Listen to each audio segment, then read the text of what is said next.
Welcome to the Old Guy Poet, episode 3. My name's John Kilroy. I told you in the last episode I'd read something from the Chrome Press website about why poetry, and I'm going to do that. It's relatively brief.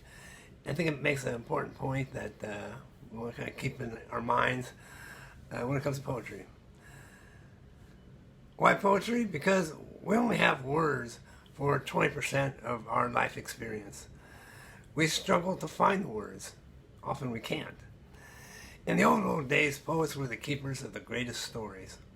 The stories were honed over time. The stories made us wonder, made us consider ourselves, helped us to commit to ideals and strategies. They left us at night to dream if somehow, one day, we might measure up. Rhyming back in the old days was a mnemonic device, a tool to retelling in just the right way a great story. It was a way to listen to a storyteller greater than yourself and then go on to retell the story with similar effect. Just lean on those jangly rhymes. A lot of the challenge in humans, and actually in a lot of sentient beings, is to create ways to pass on information outside of the individual. A way for data to be stored and used apart from the person who created it. Words were a start. Mnemonic devices helped. We had poetry to help explain ourselves to ourselves through our best stories. Eventually, we became overwhelmed with stories stored outside a brain. So plays, written plays, books, movies, digital media. Along the way, poetry naturally faded in its prominence. Poetry in print didn't require rhymes for the poem to be shared again and again. Today, stories don't seem to be the point anymore. So many of our heroes are co-opted. They are used by corporations, powerful political entities, and entrenched religious institutions. The truth of things today is hard to come by. But there's poetry. It's evolved. Poetry in print serves a different purpose now.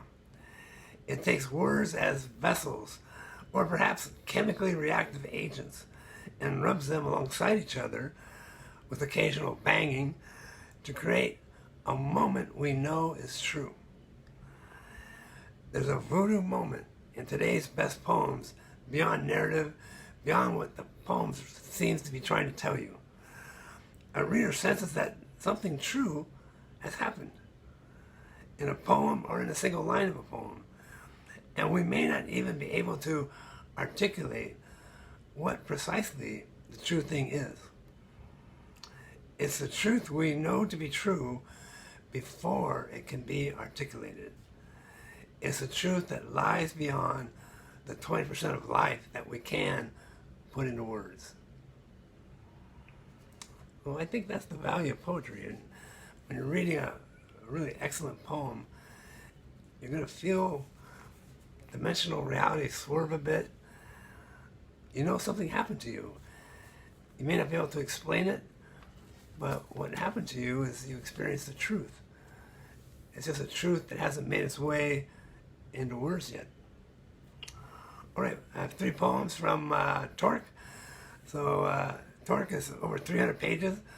So if you engage with these poems, or one of the poems, there's a bunch more in Torque. It's the first book of poems that I wrote. And if you want to read my books, definitely start off with Torque. It's an aggressive piece of a book, and it's designed to just kind of blow you up. So this is the first poem in Torque. It's called Elephant's Highway. Stephen's dead in the New Mexico desert. His bones picked apart and scattered across the sand. Same way elephants hide death. The way my father would have dealt with me. Tear me apart and throw my bones behind the bushes around the neighborhood. They say this is the life, then walk away. Handing you explosives and expecting you to hold them quietly with the fuse lit. No room for questions. They got somebody waiting to take your place. Someone who won't make a sound until the moment they blow up. Like Stephen. and the way he'd shake the week before he'd go back to college. And in his 4 years of selling insurance, he lost the ability to sleep. And the wife who made him apologize to a cocktail party, a house that ate him up, till Steven's taking shots at neighbors' cars, walking naked through a park, smearing spaghetti sauce all over his bedroom walls, and finally walking straight out into this wasteland, leaving his station wagon running alongside the interstate. An older brother you learn to hate, because he's what might happen to you. 10 years older, 10 years ago he died. And I'm stuck 40 miles out of Albuquerque, looking for a ride. Still no sign of Steven.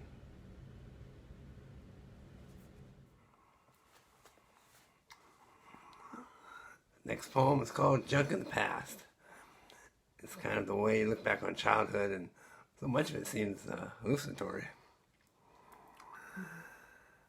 There was this window, whoosh of satellites on fire. A girl brooding over the disappearance of her tongue. Something I could not make out, could not touch and live.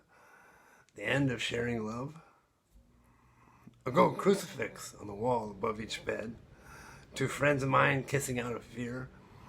Cat whispering my name, asking me to change form and slither out the garden through a hole it made beneath the fence.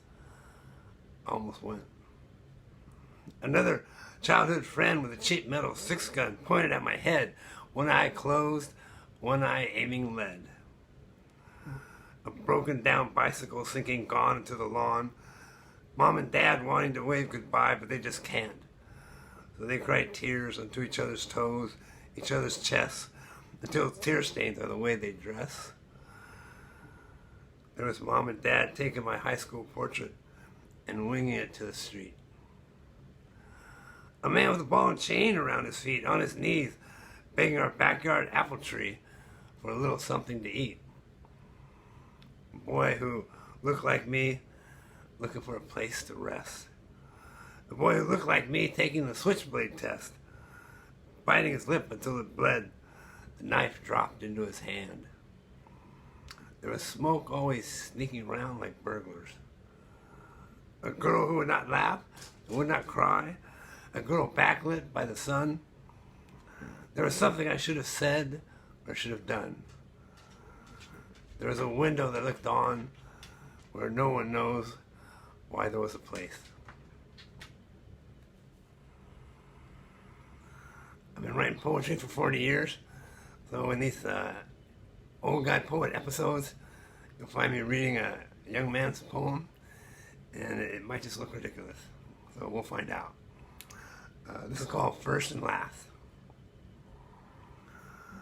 The will took over last night's dance, where you would save me in respect to trees, in civil leaves, in petals untorn and easily appeased, but I ain't such that dirt can help.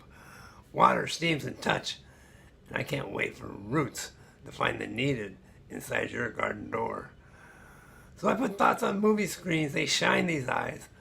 A boy who don't fear life or death, a boy who's happy and content, a boy who knows how you can read so well of English kings and discotheques, a boy who don't need arms so slack and white, lest they have other memories embraced from Earth's gift to us that some only find in shower vapors or unavoidable attacks of reverie. Your parents told the chaperones, and all agreed they hated me. As you danced so close to collapse, drugged with what was wanted, as once in life you held the world, not found in gardens. Trespass lovers on the golf course, midnight drapes us, volunteers in frivolity, tenderness and last requests before long words of ecstasy.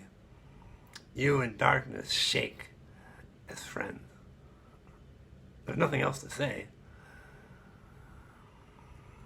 In further plans to crash cotillions, in stealing drinks for fun, and proving theories about poverty, and taking cars mistakenly, in things to do before the factory gets me, I'll look for you in your white dress, your copper hair, your way of looking around like the moon was leaving, and just watch the swans colliding, that you maybe notice me. I'll understand if we don't dance.